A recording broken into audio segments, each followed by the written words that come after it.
चुनांचे यहां इसी मरकज में मेरे पास एक वफद आया,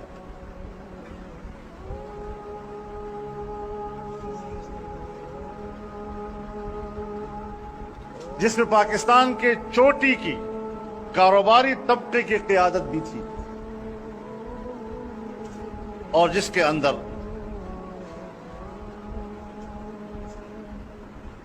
मुझे कुछ लोग एस्टेब्लिशमेंट के नुमाइंदे भी नजर आ रहे थे।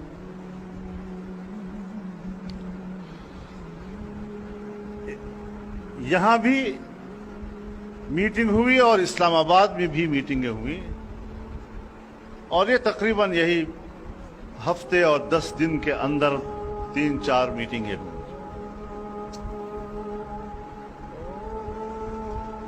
उनका इसरार था कि मैं अपना मौक़िफ़ नरम करूं। उनका यह ख्याल था कि मैं शायद कहीं इक़्तिदार में शेयर का तलबगार हूं और इस हवाले से मुझे आमादा किया जाए एक अच्छा शेयर मुझे देने की। तो मैंने उन पर वाज़ेह किया कि शायद आप मुझे समझे नहीं।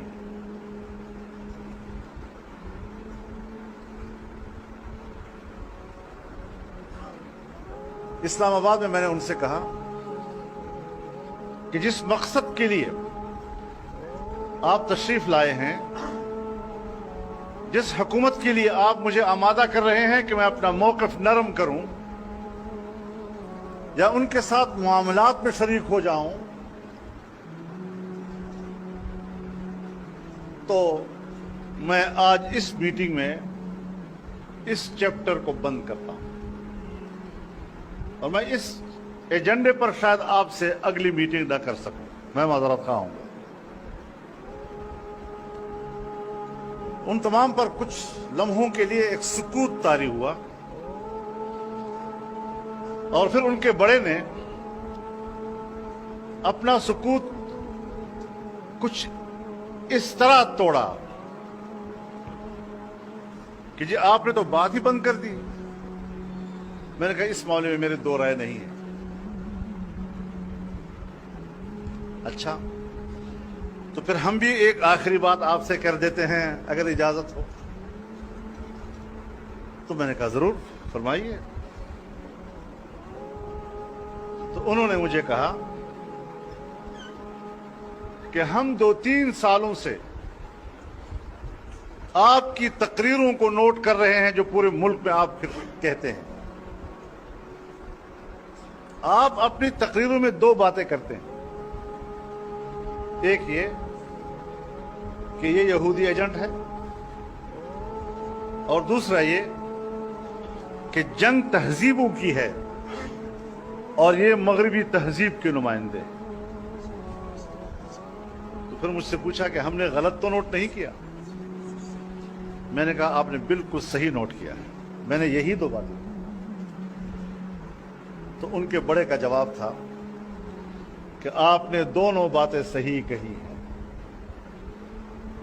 हम दोनों की तायीद करते हैं। अब आगे वो क्या कहना चाहता था जरा वो भी सुन लीजिए।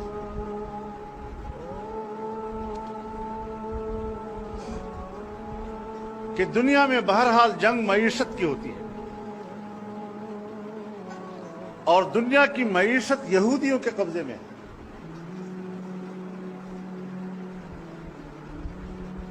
कहीं पर अपना माशी गलबा हासिल करने के लिए उस मुआशरे की तहजीब को शिकस्त देने होती है। सो हमने सूबा खैबर पख्तूनख्वा को इसलिए इन लोगों के हवाले किया, हमने इसलिए हवाले किया कि पश्तून बेल्ट में मजहब की जड़ें गहरी हैं और इन गहरी जड़ों को यानी मजहब की गहरी जड़ों को उखाड़ने के लिए हमारे पास इससे बेहतर और आदमी नहीं था। अगर इससे पहले मेरी इस बात को आपने कहीं नोट नहीं किया हो, आज आप नोट कर लें इस वजह से।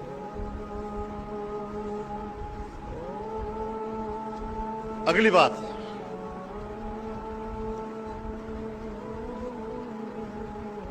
हमने एनजीओज के जरिए से इस सूबे में 15 साल काम किया है ताकि नई नस्ल को हम मजहब से दूर कर दें। और हमने ग्राउंड के ऊपर पैसे वाला तबका पैदा कर लिया। जमीन पर, अब ये एक फनी बात है जिसको मैं अब भी नहीं समझ रहा, आप बेहतर समझते हैं, नकल करके आपके हवाले करता हूं कि ग्राउंड पर अगर पैसे वाला तबका होगा तो फिर जो ऊपर से पैसा आएगा उसको जज्ब करने के लिए जमीन मौजूद होगी।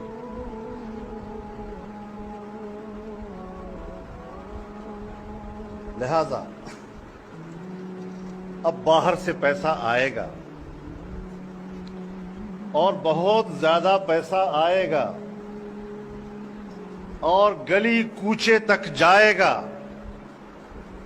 और आपकी मस्जिद तक और मस्जिद के मौलवी तक जाएगा। और मुझे मुखातब करके कहा, मौलाना साहब फिर उस वक्त तुम तन्हा रह जाओगे, तुम्हारा मौलवी भी आपके साथ नहीं होगा। लिहाजा हम फिर आपसे कहना चाहते हैं कि आप इस पैसे की तकसीम के अमल में शरीक हो जाएं। अब पूरे इस फलसफे को समझने की कोशिश कीजिए कि क्या कहा जा रहा है। और मुझे कहा कि इतना हमने यहां पर एक पैसे वाला तबका पैदा किया है कि आज जब सिंगापुर, जापान और चीन को फ्लाइटें जाती हैं तो उसमें 80% ताजर आपके सूबे का होता है। ये बिलावजह नहीं हुआ। पैसा आएगा, गली कूचे तक जाएगा, तुम्हारी मस्जिद तक और उसकी इमाम तक जाएगा और तुम तन्हा रह जाओगे। तो मैंने कहा कि ये हम पे छोड़े, हम तन्हा रहेंगे या नहीं रहेंगे। और कोई 2 महीने के बाद फिर मुझे फोन किया कि पैसा आ गया है और गालिबन पहला किस्त 300 अरब डॉलर का था और उसके बाद दूसरी किस्त गालिबन 200 अरब डॉलर की थी। स्टर्लिंग पाउंड्स में पैसा आया और फिर फोन किया कि पैसा आ गया है। हम फिर एक बार आपसे कहते हैं कि आप इस अमल में शरीक हो जाएं। मैंने कहा नहीं होगा।